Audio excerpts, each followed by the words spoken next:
பிரியும் பொழுது அல்லாஹும்ம ஜஅல் ஆகிர கலாமனா இந்த சக்கராத்தில் மௌத் பிகௌலி லா இலாஹ இல்லல்லாஹ் முஹம்மதுர் ரசூலுல்லாஹி ஸல்லல்லாஹு அலைஹி வஸல்லம். இறுதி முடிவை விபத்திலோ நோயிலோ படுக்கையிலோ படுத்தோ அடுத்தவர்களை படுத்தியோ இல்லாமல் 2 உடலும் அழைத்தும் திரகாத்திரமான நிலையில யா அல்லாஹ் எனக்கு மரணத்தை தருவாயாக என்று பெருமானார் அவர்கள் துஆ செய்ய நமக்கு கற்றுக் கொடுத்தார்கள். கண்ணியத்திற்குரியவர்களே, இது போன்ற சிறப்பான தக்குவாக்கள் நிறையப்பட்ட இந்த காலத்திலே இன்னைக்கு நிறைய குடும்பவியல், இப்ராஹிம் அலைஹிஸ்ஸலாமுடைய காலத்தை இந்த பக்ரத்தை எடுத்துக்கொண்ட குடும்பவியல் சம்பந்தப்பட்ட ஒரு ஒழுக்கத்தை அல்லாஹ் தஆலா நமக்கு கற்றுக் கொடுக்கின்றான். இன்னைக்கு நேற்றைய தினம் கூட ஒரு காவல்துறை அதிகாரி பேசினார். இளைஞர்களுடைய இன்னைக்கு வழிகேடு எப்படி மோசமான முறையில் இருக்கிறது. மது போதை என்பது 6ஆம் கிளாஸ் பையன்ல இருந்து இன்னைக்கு காலேஜ் படிக்கக்கூடிய பிள்ளைகள் வரைக்கும் மது மாது சூது போன்ற ஹராமான விஷயங்கள் இன்னைக்கு இளைஞர்களுக்கு மத்தியிலே அதிகமாகி கொண்டிருக்கின்றது. அல்லாஹ் நம்மை பாதுகாக்க வேண்டும். ஒரு காவல்துறை அதிகாரி சொல்கிறார், நாங்க +2 எக்ஸாம் முடிஞ்ச உடனே ரொம்ப தமிழ்நாடு முழுக்க போலீஸ் எல்லாம் அலர்ட்டா இருக்கும். +2 எக்ஸாம் ஹையர் செகண்டரி எக்ஸாம் முடிச்சு ஸ்கூல் முடிச்சு வெளில போறான்ல, அந்த நேரத்தில் ரொம்ப அலர்ட்டா இருக்கும். ஏன் தெரியுமா? அந்த நேரத்தில் தான் அதிகமான பெண்களும் ஆண் பிள்ளைகளும் ஓடுகிறார்கள். இன்னைக்கு காம இச்சைகளை தூண்டக்கூடிய வீடியோக்கள், இது போன்ற மொபைல் போன்கள் வந்ததற்கு பிறகு இன்னைக்கு இளைஞர்கள் தடம் புரண்டு இன்னைக்கு சரியான வழியிலே இல்லாமல் இருக்கின்றார்கள். முடிய பாருங்க, நபிகள் நாயகம் எது ஹராம்னு சொன்னாங்களோ அதை தான் வைக்கிறான். மேல வரைக்கும் உள்ள மன்றி மாதிரி வச்சுட்டு இங்க ஃபுல்லா கட் பண்ணி வச்சிருக்கிறான். அது ஹராம்.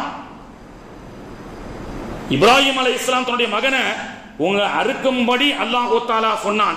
ஃபலம்மா பலக மஅஹு ஸாய கால யா புனைய, அந்த வரலாற்றை அல்லாஹ் தஆலா குறிப்பிட்டு காட்டுகின்றான்.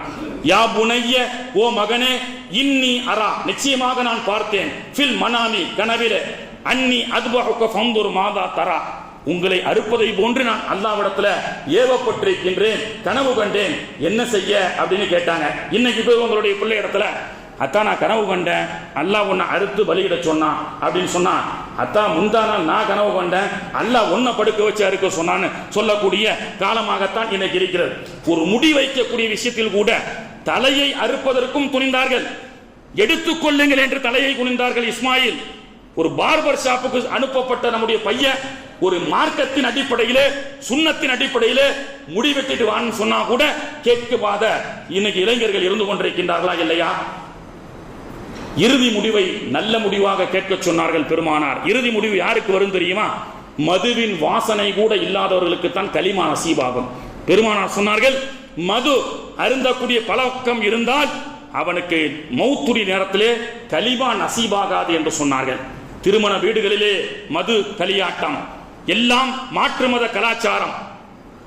நடிகர்களுடைய படம் ரிலீஸ் ஆகிவிட்டால் இளைஞர்கள் ஆடக்கூடிய கூத்து, இது போன்ற ஹராமான விஷயங்களிலே இஸ்லாமிய ஆண்கள், இஸ்லாமியர்கள் வசிக்கக்கூடிய பகுதிகளிலே மது பாட்டல்கள், பெருநாள் அன்றும் கூட குடித்துக் கொண்டிருக்கக்கூடிய எத்தனையோ மனிதர்கள், ஜனாசா தொழுகைக்கு மௌத்துக்காக வரக்கூடிய மௌத்திலும் கூட ஜனாசா தொழுகையிலே நிற்கிறான், குப்புன்னு வாடடிக்குது, தண்ணி அடிச்சு வராங்க தொழுகைக்கு பள்ளிவாசலுக்கு.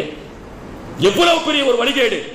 மௌத் என்ற ஒரு சிந்தனை கூட இல்லாமல் அந்த மௌத்துக்கு கூட குடித்துக் கொண்டு கும்மானம் அடித்துக் கொண்டு வரக்கூடிய மாற்று மத கலாச்சாரத்தில் இருந்து இன்னைக்கு எவ்வளவு பேர் வந்து கொண்டிருக்கின்றான் என்று சொன்னால், எவ்வளவு பெரிய ஒரு மோசமான ஒரு வழிகேட்டிலே மக்கள் சென்று கொண்டிருக்கின்றார்கள். எனவே இது போன்ற விஷயத்தை விட்டும் பாதுகாத்து இறுதி முடிவை நல்ல முடிவாக அல்லாஹ்விடத்திலே கேட்க வேண்டும். இறைவா, ஹஜ்ஜிலே, தொழுகையிலே, குர்ஆன் ஓதக்கூடிய விஷயத்திலே, மினாவிலே தூங்கி கொண்டிருக்கக்கூடிய ஒரு ஹாஜிக்கு வஃபாத் என்று சொன்னால் ஸல்லல்லாஹு அலைஹி வஸல்லம் சொன்னாங்க, அவர்கள் உலகத்திலும் ஹாஜிதான், மௌத்தாகிவிட்டாலும் ஹாஜிதான்.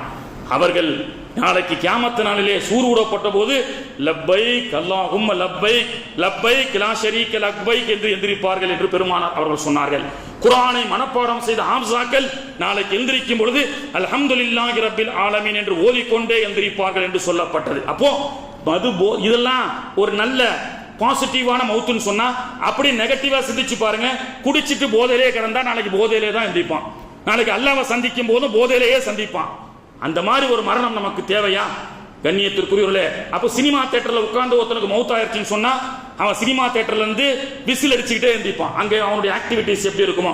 அப்போ வல் ஆகிபத்துல் முத்தகீன், அல்லாஹ்விடத்தில் இறுதி முடிவை நல்ல முடிவாக கேளுங்கள் என்று சொன்னார்கள். அல்லாஹ் தஆலா அப்படிப்பட்ட ஒரு இறுதி முடிவை சிறப்பான நல்ல முடிவாக அல்லாஹ் தஆலா ஆக்கி வைப்பானாக. நம்முடைய எதிர்வரக்கூடிய சந்ததிகளுக்கு நல்ல ஒழுக்கத்தை தந்து அருள் புரிவானாக.